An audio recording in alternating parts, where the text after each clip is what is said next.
Ocupe o seu lugar. Que lugar, Camila, é esse? Lugar de quem foi redimido. Lugar de quem foi perdoado. Lugar de quem está disponível para ser amado. Lugar de quem pode receber o amor de Deus. Você não precisa minimizar a consequência dos seus erros para potencializar o poder do sangue de Jesus. Pelo contrário, quanto menos panos quentes você passar nos seus erros, suas negligências, seus fracassos, seus dilemas, mais evidente ficará a sua necessidade de perdão e a evidência da cobertura dos seus pecados. Porque a justificativa dos meus erros não conquista nada, mas a confissão altera completamente a realidade e a circunstância ao meu redor. Aquele que confessa e deixa alcança o quê? Julgamento? Não, aquele que confessa e deixa alcança misericórdia. Vou lhe dizer que o maior problema dos últimos tempos em nosso meio não é dinheiro, nem a falta dele, nem o excesso. Porque quem tem muito tem padecido da mesma necessidade de quem não tem nada. Porque a maior crise dos últimos dias não é financeira, é emocional. Mentira ou verdade? Houve-se um tempo onde não se existia classe média, onde ou você era pobre ou você era rico. A intermediária emergente, esquece, estou falando de para mais de 30 anos atrás. E naquela época acreditava-se que suas tristezas, suas dores, seus dilemas, seus fracassos era porque você não tinha as mesmas oportunidades. E em razão disso ficava triste, chateado e tantas outras coisas ruins que levam a gente a dias maus. E aí você pensa, se não tenho, se não posso, é porque não tenho, é porque eu não tenho. E começamos a aprender a adiar a felicidade. Quando eu tiver, quando eu puder, quando eu chegar, quando eu conquistar, quando eu estiver lá, quando eu ter tanto na minha conta.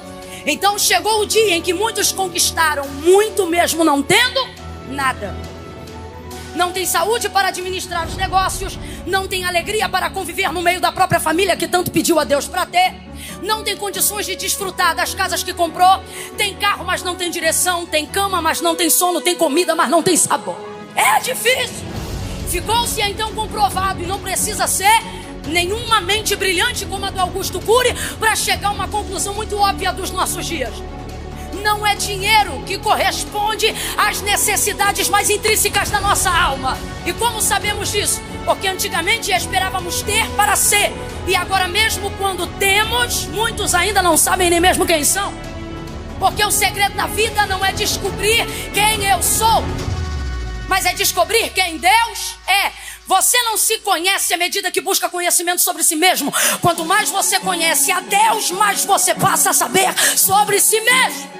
Resumindo a história, dentro desse contexto, começamos a viver dentro de uma realidade que seria no mínimo ingenuidade, para não dizer ignorância. Achar que o que difere hoje entre saudáveis e não saudáveis, plenos e não plenos, são patrimônios territoriais. Acabou-se a ideia de que quando eu tiver eu serei, quando eu chegar vou ficar feliz. Acabou. Como é que a gente sabe que acabou? Porque se quem estava antes chegou lá e não soube ficar bem, e quem já estava antes de quem conquistava este lugar também viu que não tinha o suficiente para resolver, está mais do que comprovado que dinheiro não é a resposta de tudo. Se fosse, o maior índice de suicídio não estava na classe média alta. Então vamos agora chegar ao pé de igualdade do porquê Deus permite sofrimento a toda criatura em algum momento da sua vida. Porque a alegria é ótima, mas não tem o poder lapidador que só o sofrimento tem. E dentro desse processo de lapidação, existem algumas dores que nos torturam e tem um poder torturador maior do que qualquer outra. Que dores são essas? Dores do pecado que cometemos. Porque essa não é sobre não ter tido oportunidades. Essa normalmente está ligada a não ter conseguido ter força o suficiente, caráter o suficiente, nobreza o suficiente, espiritualidade o suficiente, renúncia o suficiente. Logo, quando a consequência de um pecado chega, e a consequência não é uma descoberta, a consequência é a queda no eu, é você cair em si mesmo, é você perceber que pior do que ser julgado pelo que as pessoas pensam de você, é perceber que você se tornou carcereiro de si mesmo. O poder destrutivo do pecado traz dores terríveis a todas as pessoas, mas sempre vai doer mais em quem tem mais consciência do que fez, do que é um erro, do que é um equívoco, de onde errou. Tanto é que você não precisa cometer nenhum pecado moral. Tanto é que você não precisa cometer nenhum erro tão grotesco a ponto de que todo mundo saiba, ou que seja necessário ficar evidente, que só os seus erros individuais, veja, já não estou nem mais falando de pecado, seus erros insistentes são os que mais te aborrecem. Salomão disse: quem aumenta em sabedoria também aumenta em sofrimento. E por que aumenta em sofrimento? Porque aumenta seu nível de consciência. Quanto maior sua consciência, maior a sua dor. Mas eu não quero que pare de doer, porque se eu parar de sentir dor de tudo, perco o nível de consciência e de maturidade que estou tendo. É isso que vai polindo o meu caráter, a minha nobreza. É isso que vai polindo o meu templo. Esses erros já são suficientes para nos castigarem. A quem eu falo agora? A crentes que desejam ser puros, santos, mas que estão sendo castigados por ciclos repetitivos de erros, dos quais você diz: Jesus, me tira dessa negligência, me tira dessa falta de vida devocional. Jesus, me leva de volta para o lugar da oração. Então, quando você vai amadurecendo, te corrói a ideia de saber de que você poderia estar mais perto de Deus, mas não está. Não porque Deus não quer te entregar algo, não porque Deus não quer estar com você, mas porque você tem sido cada dia mais ineficiente, cada dia mais incapaz. No início você era tão dedicado. No início o seu maior pecado era a vaidade da sua própria santidade. De tanto que você queria se santificar. Dê o nome que quiser: cansaço, burnout, exaustão, esgotamento, depressão. Sempre vai ter um nome. O problema é que, independente da causa, não muda o efeito. Qual? Estar triste por não me sentir mais tão próximo quanto antes, e automaticamente tão amado quanto antes, tão perdoado quanto antes, tão crente quanto antes, tão cheio quanto antes.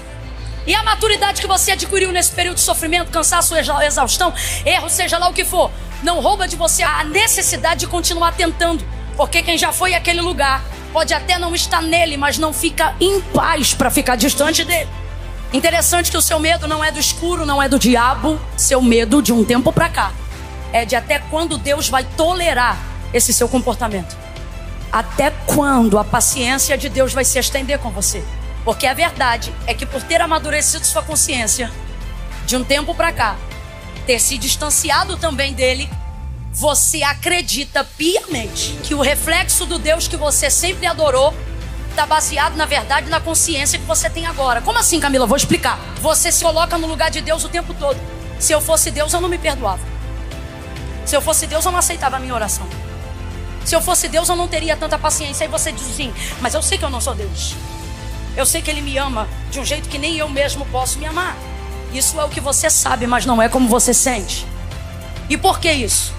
Porque a verdade é que, por errarmos, falharmos e nos distanciarmos repetidamente, somos tendenciosos a passar a adorar a nossa consciência achando que estamos adorando a Deus.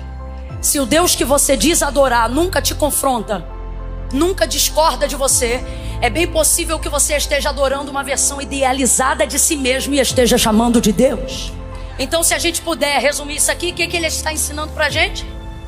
Que, na verdade, por nos distanciarmos e termos uma boa consciência de tudo que fizemos acerca do nosso erro, começamos, na verdade, a adorar a imagem refletida do nosso eu melhorado.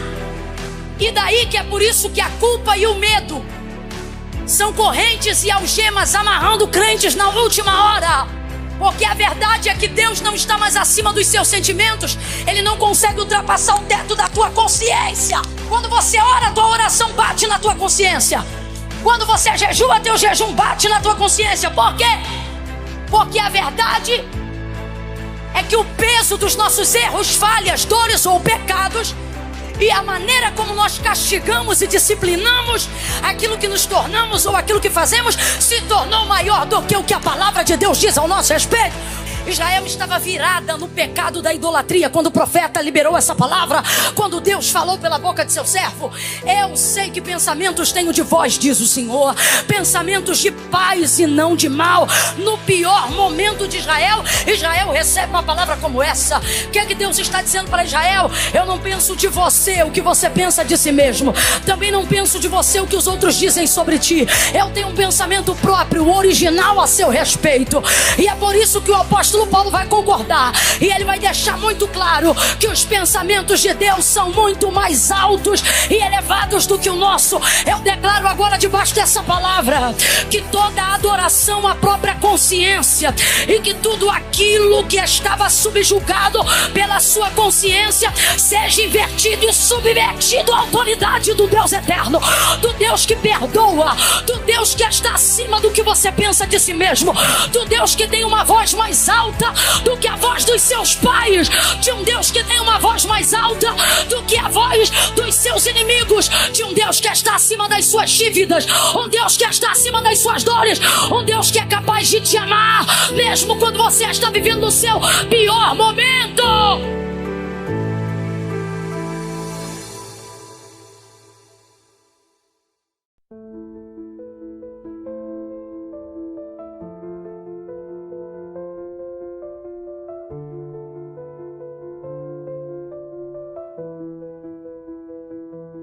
Black and white keys sing my soul, soft and sweet music makes me whole. Fingers dance on ivory plains, echo through hearts and veins.